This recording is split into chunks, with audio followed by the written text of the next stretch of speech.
దాసులైన వారు అన్ని విషయంలో మన రక్షకుడకు దేవుని ఉపదేశమును అలంకరించినట్లు తమ యజమానులకు ఎదురు మాట చెప్పక, ఏమి అపహరింపక, సంపూర్ణమైన మంచి నమ్మకమును కనపరచుచు అన్ని కార్యములు యందు వారిని సంతోషపెట్టుచు వారికి లోబడి ఉండవలనని వారిని హెచ్చరించు.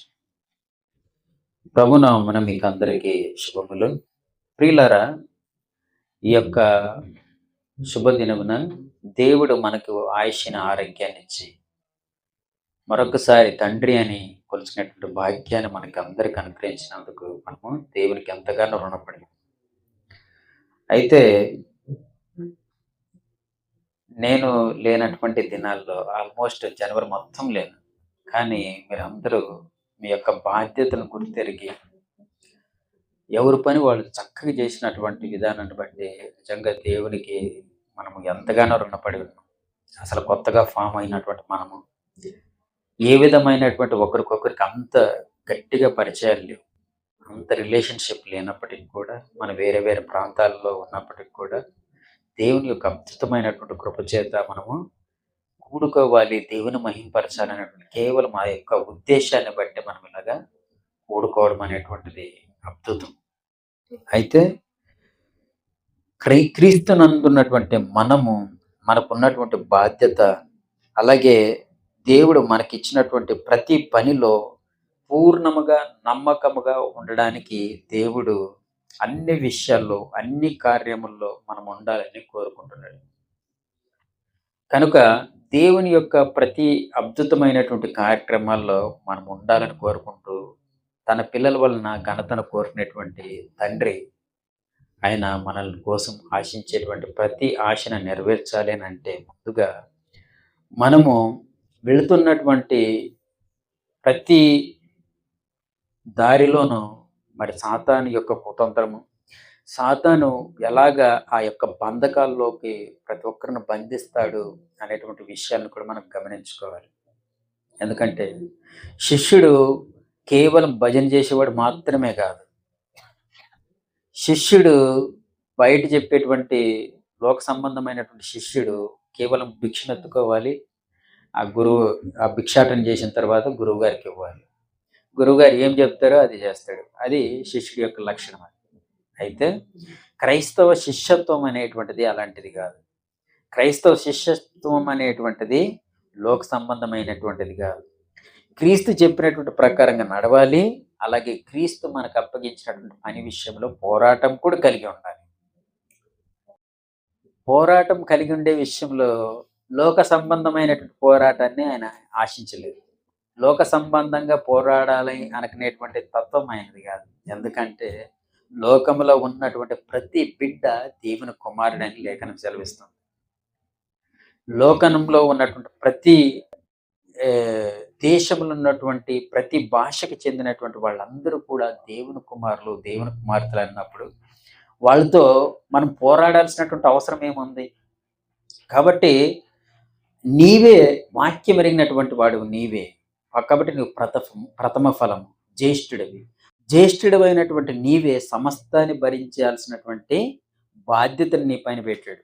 అందుకే యేసుక్రీస్తు వారి శిలువలో ఉన్నప్పుడు కూడా వీరేమి చేయుచున్నారో వీరు ఎరగరు గనుక వీరిని క్షమించు, అంత పెద్ద మాట అన్నాడనంటే ఆయన మామూలుగా అనలేదు. ఆయన శిలువ మీద ఉన్నప్పటికీ కూడా ఎన్నో బాధలు, ఎన్నో రకాలైనటువంటి అవహేళనను నిందిస్తున్నటువంటి సందర్భంలో కూడా ఆ ప్రాంతంలో దారిని వెళ్ళేటువంటి వాళ్ళు కూడా వీడు ఎన్నో సూచక్రియలు చేశాడు, వీడు ఎంతో మందిని రక్షించాడు, వీడు రక్షించుకోలేడు అన్నటువంటి మాటలు కూడా అన్నాడు. మరి శాస్త్రులు పరిచయాలు అయితే తెగించి నీవు దేవుని కుమారుడు అని చెప్పుకుంటున్నావు కదా, ఇప్పుడు దిగిరా, ఇప్పుడు మేము నమ్ముతామంటున్నాను. కానీ వారు చేసేటువంటి ఏ విధమైనటువంటి దూషణకి ఆయన బదులు ఇవ్వలేదు. కేవలము లేఖనానుసారంగా నేను బ్రతకాలనుకున్నాను. అది కదా. కనుక ప్రియులారా, లేఖనానుసారమైనటువంటి జీవితాన్ని కొనసాగించేటప్పుడు మనకు రకరకాలైనటువంటి బాధలు, రకరకాలైనటువంటి శోధనలు, సాతానుగాడు ఉట్టునే మనల్ని పడేస్తుంటాడు. చాలా చిన్న విషయాలకి మనం పడిపోతుంటాం, పెద్ద విషయాలు ఏం అవసరం లేదు. చాలా చిన్న విషయాలకు మనం పడుతుంటాం. నిజంగా నిన్నటి దినాన మన బ్రదర్ జైపాల్ గారు మెట్ల నుంచి దిగుతున్నారట. దిగే టైంలో నా చిన్న స్కిట్ అయిపోయింది. ఆ కాలు మడమ అలాగ బెణికిందనమాట. లక్కీగా ఆయన మళ్ళీ దేవుని ప్రార్థన చేసుకొని మళ్ళీ నిలబడి ఈరోజు దేవుని సన్నిధిలో నిలబడ్డారు. కారణం ఏంటంటే, ఈ సాతాను ఎలాగైనా సరే మనల్ని ఏదో చిన్న రూపం, చిన్న విషయాన్నే పెద్దగా చేసేస్తాడు. అంత పెద్ద ఏం లేదు ఇష్యూ. చాలా చిన్న విషయాన్ని. కానీ మనం ఎప్పుడైతే ప్రార్థన చేసుకొని అదే సమయంలో నిలబడతామో, మన పక్కన మన దేవదూతలు మనతో పాటు ఉంటారు. లేఖనం సెలవిస్తుంది. పేతురు గారు జైల్లో ఉన్నారు. ఇంక రేపు చంపేద్దామని ఆర్డర్ వేసేశారు. కానీ ఆయన దూతలొచ్చేసి ఆ జైలు నుంచి తీసుకొని వెళ్ళిపోయారు. అలాగే ప్రతి ఒక్కరికి దేవదూతలున్నారు. ప్రతి ఒక్కరు మీ బాడీ గార్డ్స్ ఉన్నారు. మిమ్మల్ని కాస్తూనే ఉంటారు. Don't worry. యెస్. అయితే మనం ఇప్పుడు చేయాల్సినటువంటిది ఏంటి? ఈ యొక్క బంధకాల్లో ఉన్నటువంటి బిడ్డల పట్ల మన యొక్క శ్రద్ధాశక్తి లేదా మనకున్నటువంటి బాధ్యతలు ఎలాంటివి అనంటే, మత్తయి సువార్త 8వ అధ్యాయంలో మనం చదువుకొని ఉన్నాం. యేసుక్రీస్తు వారు తన శిష్యులతో కూడా గదరీనులు అనబడినటువంటి దేశానికి ప్రయాణమై వెళ్ళాడు. ఎలాగెళ్ళాడు? ఒక చిన్న బోట్‌లోన తన శిష్యుల్ని ఎక్కించుకున్నాడు, వెళ్ళాడు. చూడండి, అక్కడేమో ఇద్దరు మనుషులున్నారు. అందులో ఒకడి కోసం పర్టిక్యులర్‌గా రాయబడింది. రాయబడినటువంటి ఆ వ్యక్తి దయ్యములు పట్టినటువంటి వ్యక్తిగా కనబడతాడు. ఒక వ్యక్తి ఎన్ని దయ్యాలు పట్టాయటానికి? 2000 దయ్యాలు పట్టాయంటే ఆ మనిషి యొక్క కెపాసిటీ ఎంత చూడండి. ప్రియులారా, ఒక మనిషి దేవునిలోకి రాకోకుండా ఉండాలనంటే సాతానుగాడు ఎన్ని కుతంత్రాలు పన్నుతాడో మీకు అర్థమవ్వాలి. ఒక మనిషిని ఈడ్చేదాని కోసం, ఒక మనిషిని దేవునిలో నుంచి లాక్కునే దానికోసం సాతానుగాడి యొక్క కుట్ర అంతా ఇంత ఉండదు. మామూలుగా లోకంలో ఉండే వాళ్ళతో దయ్యం గడికి పనేముందండి? వాడు మంచిగానే లోకంలో తిరుగుతాడు, తింటాడు, ఉదయాన్నే ఆరాధించాలి, అవన్నీ అనవసరం వాడికి.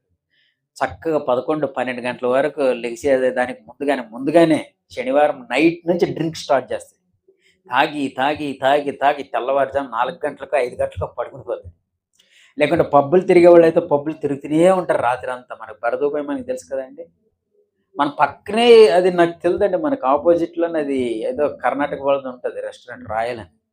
అది పబ్ అనే సంగతి నాకు అస్సలు తెలీదు. 3 ఏళ్లయ్యింది. విచిత్రాలేంటంటే ఇక్కడ ఎన్ని జరుగుతున్నాయో మనకి తెలీదు. ఎందుకంటే మనం వాళ్ళ బ్యాచ్ కాదు కదా! మనకి తెలీదనమాట. పక్కన మన రూమ్‌లో మా పక్క రూమ్‌లో ఏం జరుగుతుందో తెలీదు. కనుక ప్రియులారా, సాతానుగాడు ఒక్కొక్కరిని ఎలాగ బంధించాడు అనంటే ప్రియులారా, ఒక్కడిని చెరపట్టడానికి 2000 దయ్యాలు వాడిలో ఉన్నాయంటే, ఒక దయ్యం కెపాసిటీ ఎలాగుంటది కదా! ఒక దయ్యం కెపాసిటీ కొన్ని వేల మందిని చంపేటువంటి కెపాసిటీ ఉన్నప్పటికీ కూడా, ఒక వ్యక్తిని ఈడ్చింది అనంటే అది ఎంత పవర్‌ఫుల్‌గా ఉంటదో చూడండి ఆ యొక్క సన్నివేశం. కాబట్టి వీడికున్నటువంటి సమస్య ఏంటంటే, మొత్తానికి వీడు దయ్యాల పాలయ్యాడు. ఆ దయ్యాలకు లోబడి ఉన్నాడు. పెద్ద పెద్ద సంకెళ్ళేసి పట్టి కట్టేశారు. అయినప్పటికి వీడు తెంచేసుకొని జనాల్ని ఇబ్బంది పెడుతుంటే అలాగే తీసుకొని వెళ్ళిపోయి శ్మశానంలో వదిలేసాడు. వీడు శ్మశానంలోనే ఉంటాడు. కానీ యేసు ప్రభువారు ఈయన కోసం ఎంతమందితో వచ్చాడంటే, తన శిష్యులతో కూడా బయలుదేరి వచ్చాడు. అక్కడ మార్చే దానికోసం ప్రభు ఏం చేయొచ్చు?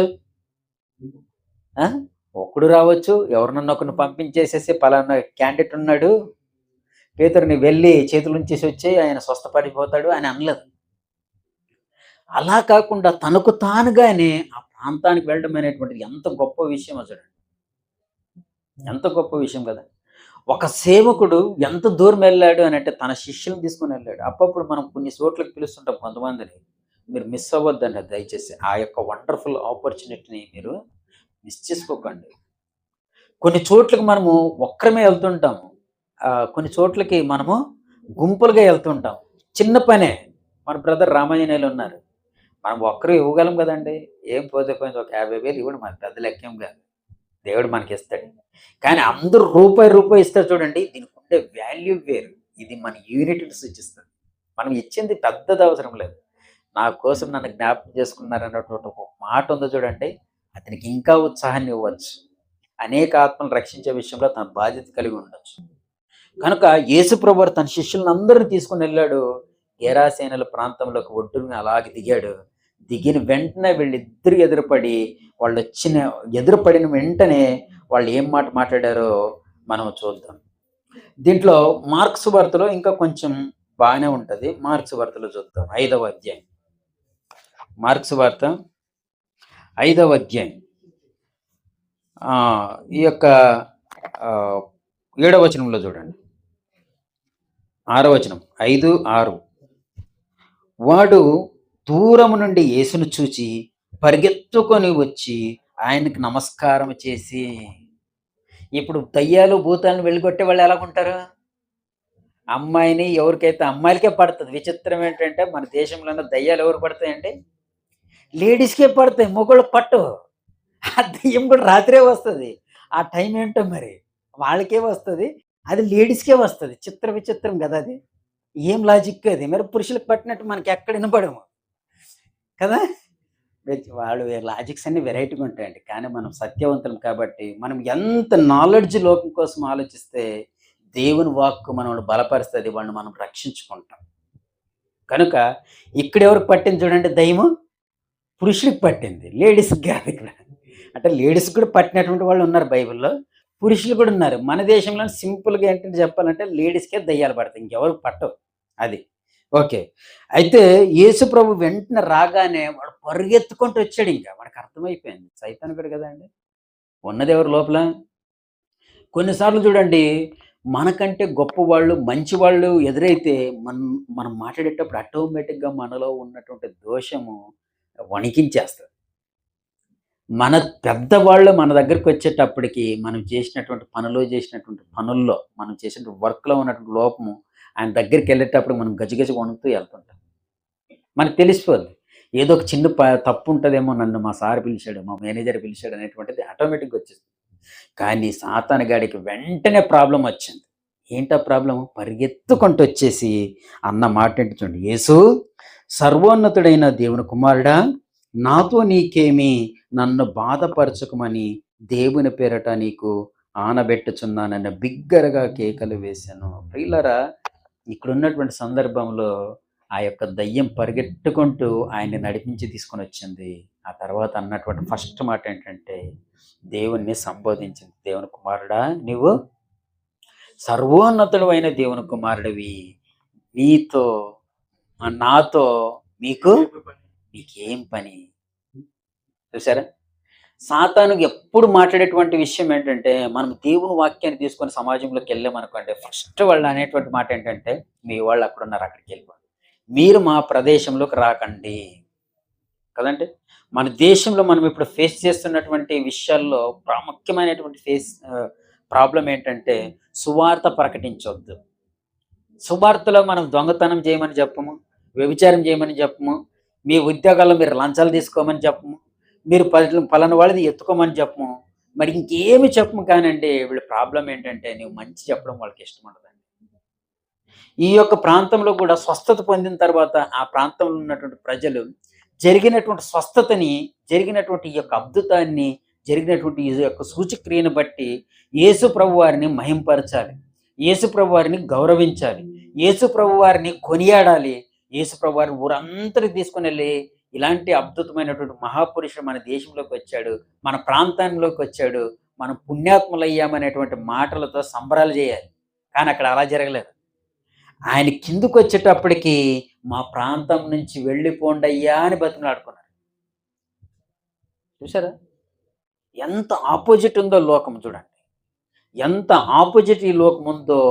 మనం ఈ యొక్క లేఖనాన్ని అలాగే లూకాసు వార్తలో కానీ ఇక్కడ ఉన్నటువంటి సందర్భంలో కానీ వీటన్నిటిలో మనకు కనబడుతుంది ప్రియులారా. అయితే ఇక్కడ ఉన్నటువంటి ముఖ్యమైనటువంటి మరొక విషయం ఏంటంటే, నాతో నీకేమి, నన్ను బాధపరచకు అని ఏమంటున్నాయి? ఆ మనిషిలో ఉన్నటువంటి ఆత్మలు అంటున్నాయి. ఆత్మలకి తెలుసు యేసుక్రీస్తు వారు ఎవరు. ఆత్మలకు తెలిసే ఈయన ఏం మాట్లాడితే మేము ఏమైపోతాం అనేటువంటి విషయం తెలుసు. కానీ ఏమి తెలియలేనటువంటి వ్యక్తి ఎవరనంటే మనమేనండి. మనకు అన్నీ తెలుసు అనుకుంటాం, కానీ మనకు ఏమీ తెలియదు ఏంటి. అన్ని ఆన్లైన్ ప్రేయర్లు, ఆన్లైన్ లాగ్ ఇవి అనేసి ఎక్కువ చేస్తూ సేవకుడికి దేవుని యొక్క ప్రజలకు మధ్యన ఉండాల్సినటువంటి ఈ యొక్క సేవకుడు ఏం చేస్తున్నాడంటే ఈ మధ్య కాలంలో ఆన్లైన్ అనేటువంటి తీసుకొని వచ్చేసేసి అసలు బోధన అంతా కలగాపులగం చేసేస్తారు, ముఖ్యంగా మన తెలుగు రాష్ట్రాలు.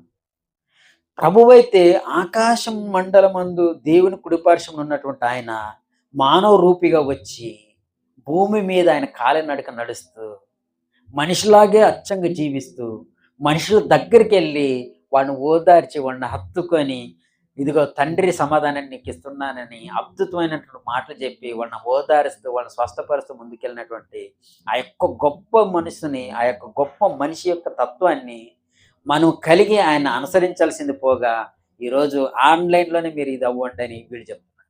కానీ ప్రభు చూడండి, తన ప్రాంతం ఎక్కడ, తన శిష్యులు ఎక్కడ ఖర్చు పెట్టుకొని ఈ యొక్క ప్రాంతం గుండా వచ్చేసి ఇక్కడికి వచ్చాడు. ఎంత గొప్ప కదండి. అసలు సేవకు నిదర్శనం ఏంటంటే సేవకుడు వెళ్ళాలండి. సువార్త కూడా ఏం చెప్తుందంటే యేసుక్రీస్తు వారు చనిపోయి తిరిగి లేచిన తర్వాత మీరు సమస్త లోకానికి వెళ్ళండి, సమస్త జనులకు సర్వ సృష్టికి సువార్త ప్రకటించండి. మీరు ప్రకటించండి అంటే అందులో చెప్పినటువంటి విషయం ఏంటంటే మీరు వెళ్ళండి. మన కాళ్ళు చేతులు ఉన్నాయి కదండి, వెళ్ళగలం. ఒకప్పుడు ప్రయాణ సాధనాలు ఏమి లేవు, వాళ్ళు వెళ్ళిపోయారు. ఇప్పుడు మనకు అన్ని అవకాశాలు ఉన్నాయి. మనం కూర్చొని కూడా ప్రసంగం ప్రపంచానికి ఇవ్వచ్చు. సువార్త మాత్రం కానీ ఒక మనిషిని ఓదార్చాలని అంటే మనము ఖచ్చితంగా మనిషి దగ్గరికి వెళ్ళాలి. ఒక మనిషికి కావాల్సినటువంటి ట్రీట్మెంట్ అందించాలనుకుంటే డాక్టర్ దగ్గరికి పేషెంట్ రావాలి. కనుక ప్రియమైనటువంటి దేవుని వారలారా, ఇక్కడ ఉన్నటువంటి సందర్భంలో అవి అంటున్నాయి, అయ్యా మమ్మల్ని బాధపరచకు. అపవిత్రాత్మ ఏమంటుందో చూడండి. అదే లూకా సువార్త 8వ అధ్యాయంలోకి వెళ్తే ఇక్కడ ఇంకా వస్తుంది. ఈ లూకా సువార్తలోకి వచ్చేటప్పటికి ఇక్కడ ఇంకా ఏమని ఉందో చూడండి. ఇది చాలా పెద్ద ప్యాసేజ్. లూకా సువార్త 8వ అధ్యాయంలో 26 నుంచి ఉంటుంది. అయితే ఇక్కడ ఉండే సందర్భం నేను డైరెక్ట్ ఇక్కడ తీసుకొని వస్తాను. 30-31 వచనం చూద్దాం. ఇవి వచ్చాయి కదండి. ఈ సాతానుగాడు వచ్చాడు. ఏ రూపంలో ఉన్నాడు? మనిషి రూపంలోకి వెళ్ళి ఉన్నారు. ఓకే, బానే ఉంది. ఆ తర్వాత ఏం జరిగింది? 30వ వచనం. ఏమని అన్నారు? యేసు అంటున్నాడు, దాన్ని అడుగుతున్నాడు, నీ పేరేమని అడగగా చాలా దెయ్యముల వానిలో చొచ్చి ఉండను కనుక వాడు తన పేరు సేన అని చెప్పి ఏం చెప్పాడండి? వాని పేరు సేన అని చెప్పాడు. ఆ తర్వాత ఏం చెప్తున్నాడు చూడు, పాతాళంలోనికి పోగొట్టకు తమకు ఆజ్ఞాపింపవద్దని ఆయనను. చూసారా, ఒక్కొక్క సువార్తికుడు ఎంత డీప్గా రాశారో. వాళ్ళ కాంటెక్స్ట్, వాళ్ళ యొక్క డెలివరీ ఎలాగుందో చూడండి. మార్కేమో వాళ్ళు వచ్చినటువంటి విధానం చెప్పాడు. మత్తయి ఏమో ఆయన మరో కోణంలో చెప్తున్నాడు. ఇదే సందర్భాన్ని ఈ యొక్క లూకా గారు అంటున్నాడు. అక్కడేమో బాధపరచకము అని అన్నాడు. ఇక్కడ వచ్చేటప్పటికి ఇంకా డీప్గా ఏంటంటే పాతాళములోనికి పోకుండా చెప్పొద్దు, పాతాళంలోకి పొమ్మని చెప్పకు. పిల్లరా, దయ్యాలకు తెలుసు పాతాళం ఉంది. దయ్యాలకు తెలుసు నేను నరకంలోకి వెళ్ళిపోతాను, అక్కడికి వెళ్తే మళ్ళీ వచ్చే ఛాయిసే లేదు అనేటువంటి విషయం దేనికి తెలుసు? దెయ్యాలకు తెలుసు. మరి మనమేమో నరకంలోకి వెళ్తున్నాడు కదా అనేసి మనం వాళ్ళ దగ్గర సువార్త ఫ్రీగా వెళ్తాం. మన డబ్బులు ఖర్చు పెట్టుకొని మనమే ఇది చేసుకొని మనం వెళ్తుంటే మనం పని పాటలేదు. వీళ్ళకి ఆడవాళ్ళకి అసలు బొత్తిగా లేదు, గొర్రెబిడ్లని. తర్వాత ఇంకా వీళ్ళకి ఎవరో డబ్బులు ఇచ్చేస్తారని రకరకాలైనటువంటి నిందలు వేస్తుంటారు. మన బాధ ఏంటి? వీళ్ళు నరకంలోకి వెళ్తారే అని మన బాధ. చూసారండి. కానీ ఈ దయ్యాలకి ఎంత బాగా తెలుసు చూడండి. పాతాళంలోనికి పొమ్మని నువ్వు ఆజ్ఞాపించకయ్యా. పిల్లరా, సాతాను గాడికి బాగా తెలుసండి. వాటికి ఒక టైం ఇవ్వబడింది. ఆ టైము ఉన్నంత వరకు మేము ఇక్కడే ఉంటాం. మా టైం కాకముందే నువ్వు మమ్మల్ని బయటికి వెళ్ళొద్దు అని చెప్పు. అంటే దేవుడు కూడా సాతాను గాడికి టైం ఇచ్చాడు. ఆ టైం ఇచ్చినటువంటి ఆ టైంలోనే వాడు తన పనిని ముగించుకోవాలి. కానీ అవి రిక్వెస్ట్ చేస్తున్నాయి, మా టైం కాకముందే నువ్వు వెళ్ళిపో అని చెప్పకు అని అంటున్నాయి. మనకు టైం ఇవ్వబడింది, మనకు ఆశ ఇవ్వబడింది. దేవుడు అన్ని వనరులు ఇచ్చిన తర్వాత పాతాళంలోకి వెళ్ళుకోకుండా ఉండే దానికోసం మనం ఎలాంటి సిద్ధపాటు కలిగి. ప్రియులారా, మన ప్రభువు ప్రతిరోజు మనతో వాక్యంతో మాట్లాడుతున్నాడు. మనతో ప్రతిరోజు మనల్ని నడిపిస్తున్నాడు దేవుడు. ప్రతి క్షణం మనము కంటికి రెప్పలాగా ఆయన కాపాడుతూనే ఉన్నాడు. ఎన్ని కార్యక్రమాలు ఆయన బిహైండ్ ద స్క్రీన్ అండి. అసలు కనిపించట్లేదు ఆయన. కనిపించుకోకుండానే ఆయన మన ఇన్ని కార్యములు చేస్తూ మన కోసము ఆయన ఎదురు చూస్తున్నటువంటి ఆ దేవుని కోసం మనం ఎలాంటి పరిశీలన కలిగాం. లేఖనాలు చదివే విషయంలో, లేఖనాలను అర్థం చేసుకునే విషయంలో, లేఖనాల్లో పురాతన కాలములో నుంచి మొదలుకొని యేసుక్రీస్తు కాలం తర్వాత ఉన్న అపోస్తలుల వరకు కూడా భక్తులు ఎలాంటి జీవితాన్ని అనుసరించి ఉన్నారో వాటన్నిటిని బైబిల్‌లో పెట్టాడు. వాటన్నిటిని బోధగా అంగీకరించాల్సినటువంటి మనం ఎలాగున్నాం? బైబిల్‌ని బాగా నేర్చుకుందామా? బైబిల్‌ని బాగా నేర్చుకోవాలండి. బైబిల్ ఎలా పడితే అలాగ నేర్చుకునేదానికి అవకాశం లేదు. అది మంచిది కాదు పద్ధతి కూడా. మీరు న్యూస్ పేపర్ చూసారు కదండీ! న్యూస్ పేపర్‌లో ఒక్కొక్క పేజీ ఉంటది చూసారా? నేను నా కాలేజీ డేస్‌లోనైతే పేపర్ వెళ్ళగానే పట్టుకునేది ఏంటో తెలుసండి? పేపర్ పట్టుకోగానే ఫస్ట్ పేజ్‌కెళ్ళేవాడిని. లాస్ట్ పేజ్‌లో ఏముంటది? ఆ! స్పోర్ట్స్ క్రికెట్ చూడాలి ముందు. అందులో ఏది లేదు. డైరెక్ట్‌గా పేజ్ తీసుకోగానే లాస్ట్‌లోన లేదంటే ఇంకొకడు వాడు చెప్తుంటాడు. మనం ఆ కామెంటర్ వినడమే. అప్పుడు అలాగుండేది. కొంతమంది క్రైమ్ స్టోరీ ఇంపార్టెంట్. కానీ క్రైమ్ కోసమే చదువుతుంటారు. మరి కొంతమంది కుటుంబ సమస్యలుంటాయి. వాటి కోసం చదివేవాళ్ళు. మరి కొంతమంది పొలిటికల్‌గా ఉంటది. వాటి కోసం చదివేవాళ్ళు. కొంతమంది ఎవరు చచ్చిపోయారు, ఎప్పుడేమైపోయారు వాటి కోసమే కుంభకోణాల కోసమే ఫస్ట్ పేజ్ అనమాట. హాటెస్ట్ న్యూట్ ఏదుందంటో అదే ఉంటదనమాట. ఓకే. ఈ అజిత్ పవార్ గారు చనిపోయారు. ఎలా చనిపోయారు? అది పెద్ద హెడ్‌లైన్ అనమాట. పెద్ద పెద్ద అక్షరాలు పెద్ద పెద్దవివి. అతిశయోక్తి అలంకారాల్ని మొటఫరిక్ లాంగ్వేజెస్‌లో ఉపయోగిస్తూ చేస్తుంటారు. అంటే పేపర్‌ను చదివేటప్పుడు కూడా మనము ఒక క్రమానుసారంగా అర్థం చేసుకుంటాం. యెస్. రైతే రాజు అనగానే పంటల కోసం ఉంటుందిక్కడ. కదా! లేకుంటే బిజినెస్ కోసం ఉందనుకోండి. ఓకే. ఇక్కడ ట్రేడింగ్ కోసం ఉంది అని మనకు అర్థమైపోతుంది. ఈరోజు గోల్డ్ రేట్ ఉందా? ఎంతుంది? గుడ్ల రేట్ ఎంతుంది? ఆ రేట్లు ఎంతుంది? ఇంతుంది, అంతుంది. అలాగే సినిమా వచ్చేటప్పటికి సినిమాల కోసం ఆలోచిస్తాం. ఇన్ని రకాలైనటువంటిది ఒకే ఒక న్యూస్ పేపర్‌లో మనకు కనబడుతున్నప్పుడు, బైబిల్‌లో కూడా ప్రతి లేఖనాన్ని ఎలాగ అర్థం చేసుకోవాలి? ఎలాగ నేను చదువుకొని దేవుని మహిమపరచాలనేటువంటి ఆలోచన మనలో ఉంటే ఖచ్చితంగా బైబిల్ నేర్చుకుంటాం మనం. ఎందుకంటే దేవుణ్ణి ఆరాధించే విషయంలో, దేవుని గణపరిచే విషయంలో మనం చేసేటువంటి ఆరాధన గాని, మనం చేసేటువంటి పద్ధతులు గానివ్వండి అంత సరిపోవు. కానీ దేవుడు సంపూర్ణమైనటువంటి ఆరాధనకు నడిపించేటువంటి దినం ఉంది. ఆ దినం కోసం మనము ఎదురు చూడాలి ప్రియులారా. కాబట్టి ఇలాంటి అద్భుతమైనటువంటి దినం కోసం తనను ఆరాధించేటువంటి బిడ్డలు కావాలనుకున్నటువంటి దేవుడు తన రూపాన్ని కలిగినటువంటి క్రీస్తునందు ఒక కార్యం చేశాడు. ఏంటా కార్యము? సాతాను బంధకంలో ఉన్నటువంటి వాడు విడిపించడానికి కోసం ఆయన శిష్యులతో పాటు ప్రయాణం చేసి వాళ్ళందరిని విడిపించగా, విడిపిస్తే అక్కడ ఉన్నటువంటి సందర్భంలో భయం ఎవరికుంది? దయ్యాలకున్నాయి భయం. భయం లేనటువంటి వాళ్ళకి ఎవరికి? భయం లేనటువంటి వాళ్ళెవరు? మనుష్యులమైనటువంటి మనం. ఎంత నింపాదిగా, ఎంత నిర్భయంగా అబద్ధాలు మాట్లాడతామంటే అసలు మనము చాలా సింపుల్‌గా అబద్ధాలు మాట్లాడుతుంటాం. పెద్ద పెద్ద అబద్ధాలు కూడా కాదు. చాలా సింపుల్‌గా బ్రదర్ చర్చికి ఏదో ఒక రీజన్ సింపుల్‌గా ఎత్తేస్తుంటాం. నిజమైన రీజన్స్ ఉండని ప్రాబ్లమ్ లేదు. కానీ ప్రియులారా మనం అలాంటి అబద్ధాలు చెప్పకండి. క్లాసులు నేర్చుకునే దానికోసం తరగతులు మనం కండక్ట్ చేయాలి. బైబిల్ వాక్యాన్ని ఎక్కువ మందికి నేర్పాలి. మనమే బలపడాలి. అనేక ఆత్మలను మనం రక్షించుకోవాలనేటువంటి బాధ్యతను మన పైన పెట్టాడు. అందుకే హెబ్రీ పత్రికను చూసి నేను ముగించేస్తాను. 2వ అధ్యాయం.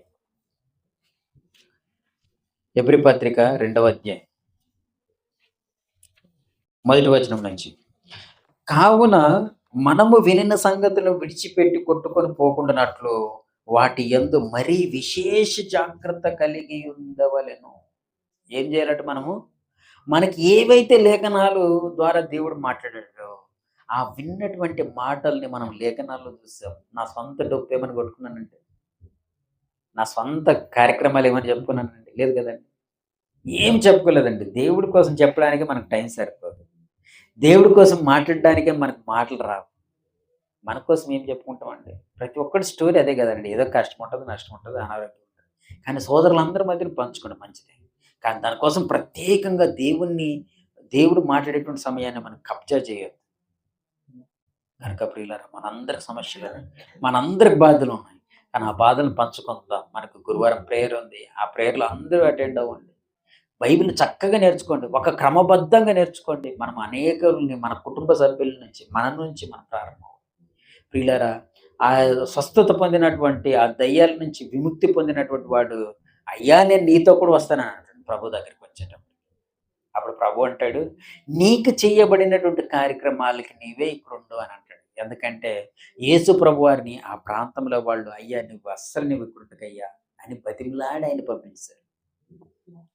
పిల్లరా, ఈరోజు మనములను కూడా ఒక ప్రాంతానికెళ్ళి సువార్త ప్రకటించడానికెళ్తే, లేదా మన ఇంట్లో వాళ్ళకి మనం చెప్పామనుకోండి, "ఒరేయ్! నీకు ఈ మాట తప్ప ఏదైనా నువ్వు మాట్లాడరా" అంటుంటారు. నీవు యేసు ప్రభు విషయం తప్పించి నువ్వు ఏదైనా చెప్పు అంటుంటారు కదా! యేసు ప్రభు కోసం మాత్రం నువ్వు చెప్పకు అంటుంటారు. కానీ మనం చెప్తే వాళ్ళు వినరేమో. ఇంకొక సోదరుని పంపిద్దాం. ఆయన మాట వింటారేమో. ఇంకొకరి ద్వారా ప్రయత్నం చేద్దాం. దేవుడు కార్యం చేస్తాడేమో. కనుక ప్రియులారా, కావున మనము వినిన సంగతులను విడిచిపెట్టి కొట్టుకొని పోవడం అంటే వరదలు వచ్చాయనుకోండి, సడన్‌గా వచ్చేసాయనుకోండి ఎలాగుంటది? అసలు ఎక్స్‌పెక్టే చేయం. చాలామంది ఈ యొక్క ఆహ్, నది పరివాహక ప్రాంతంలో టూరిస్టులు వెళ్తారు గదండీ! వెళ్ళినప్పుడు సడెన్‌గా ఈ యొక్క గేట్లు ఎత్తేస్తారు. హిమాలయ పర్వతాల ఆ ప్రాంతాల్లో సడెన్‌గా వర్షాలొచ్చినప్పుడు గేట్లు ఎత్తేస్తారు. వాళ్ళు అలర్ట్ ఏమి ఇవ్వరు.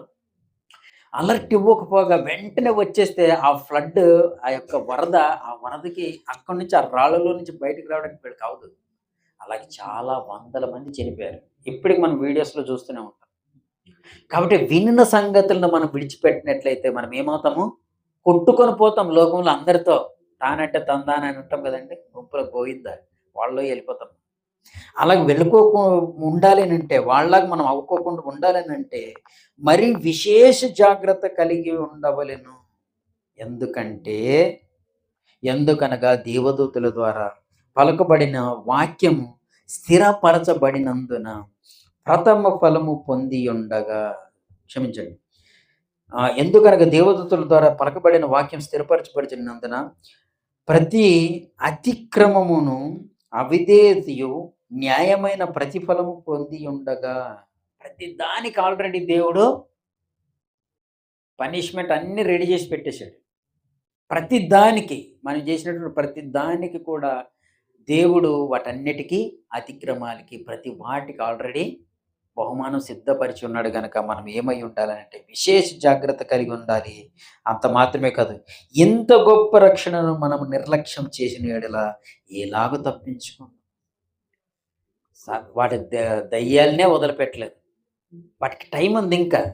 "అయ్యా! మా కాలం రాకముందే నువ్వు ఎందుకయ్యా మమ్మల్ని బాధించడానికి వచ్చావని" ప్రభువుని వేడుకుంటే, "మీరు ఏంటి? మీ పేరేంటి?" అనగానే సైనా అన్నాడు.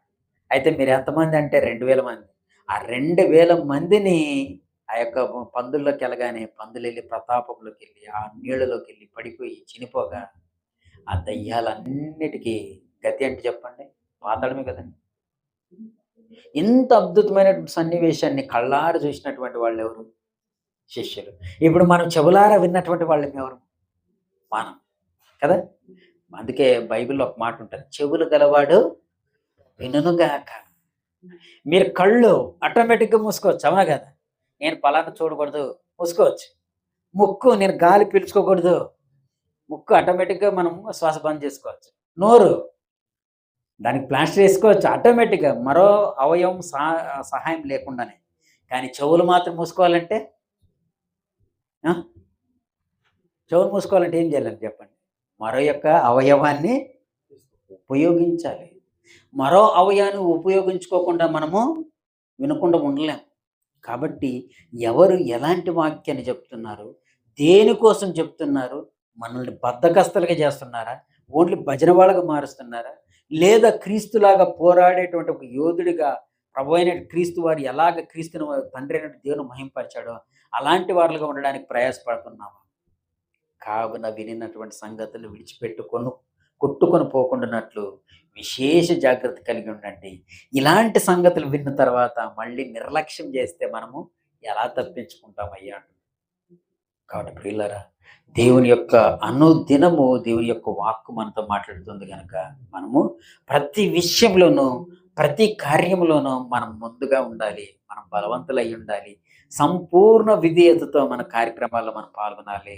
మీరు అట్టి విషయాలు మీరందరూ ఉన్నారు. 31కి తమ్ముడు చక్కగా ఉదయ్ గారు, తమ్ముడు నడిపించారు. అవినాష్ తర్వాత ఉదయ్ గారు.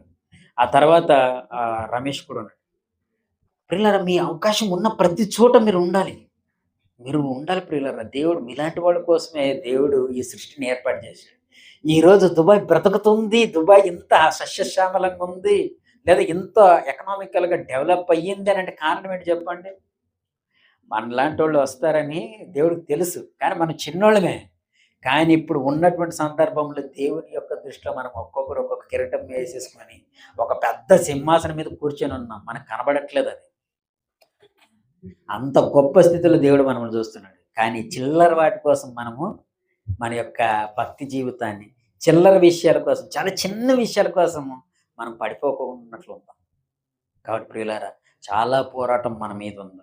ఈ 2026లో మనము చాలా గోల్స్‌ని మనం రీచ్ అవ్వాలి ప్రియులారా. ముందు మన ఇంటి నుంచే స్టార్ట్ అయ్యింది. అందులో ఒక రామాంజనేయులు లేదా స్వరూప్ అనేటువంటి బ్రదర్ నుంచి, లేదా మన కుటుంబ సమస్యల నుంచి, మన అనారోగ్య పరిస్థితుల నుంచి, ప్రతి విషయంలో మనం బాధ్యత కలిగి ఉండి, వాటి విషయంలో సంపూర్ణ విధేయతతో మనం ముందుకెళ్దాం. దేవుని అద్భుత కార్యక్రమాలు చూద్దాం. దేవుడు ఎంతమందినిచ్చాడు, అంతమందినిచ్చాడు. మా సంఘంలో ఎంతమంది ఉన్నారు, అంతమంది అది కాదు. ప్రభు యొక్క సేవలో ఒక్కడితోనే ప్రారంభమవుతుంది. ప్రభుతోనే ప్రారంభించబడింది. ప్రభు చనిపోగానే ఎవరు లేరు. ఎవరు లేరు. మళ్ళీ ప్రభువే వచ్చి వాడిని అందరిని సమీకరించి మళ్ళీ 11 మంది ద్వారా ప్రపంచాన్ని ఏలాడు. ఇప్పటికి ఇంకా కొత్త వాళ్ళని తీసుకొని వస్తూనే ఉన్నాడు. మనం ఎదగాలి ప్రియులారా. అనేక మంది దేశాల్లో, విదేశాల్లో చిన్న చిన్న కారణాల కోసం, చిన్న చిన్న వాటి కోసం ప్రభుత్వాలు అనవసరంగా వేల మందిని చంపేస్తుంది. ఇరాన్‌లో చూసారా? సిరియాలో చూసారా? ఈ మధ్యన మళ్ళీ ప్రియులారా, అనేక మంది ఎలా చనిపోతున్నారు, పిట్టల్లాగా రాలిపోతున్నారు. మన కళ్ళెదుటగా ఎంతో మంది ఇక్కడ కూడా చనిపోతున్నారు. కాబట్టి ప్రియులారా, బాధ్యత కలిగి ఉందాం. ప్రతి విషయంలో ఆసక్తి కలిగి ఉందాం. మరి ఇంత చక్కటి మాటలు దేవుడు అనుగ్రహించినందుకు వాటికి మనము ఫలితాన్ని తీసుకొని వద్దాం. Thank you very much. మీ అందరూ దేవునిలో ఇంకా ఎక్కువ బలపడాలని మేము మనందరం కోరుకుంటున్నాం. మాటలు ముగిస్తున్నాం.